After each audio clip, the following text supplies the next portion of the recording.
the last type of theatre that we're going to have a look at is in the round.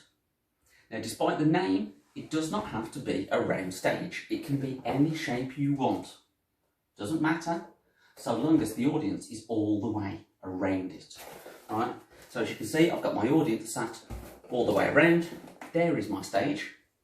And I can bring in some of my actors.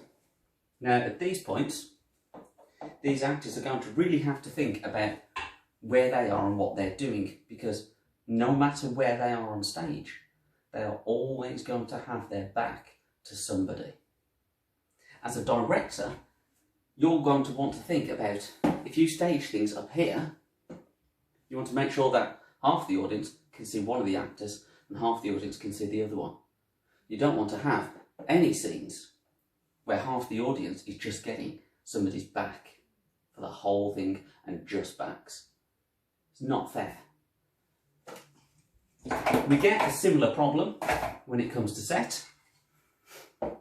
No point having a big set on stage because people are going to be obscured.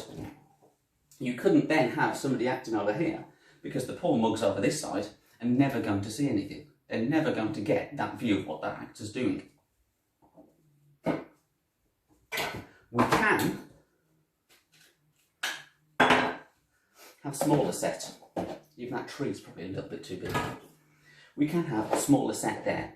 So everybody can see over it. We can have actors on stage. And we could have a whole scene with things happening on stage. And like before, if you've got something mobile, that could come on and it could move around the stage, hopefully not blocking anybody's view for too long a time. Now, again, this one is all about the experience.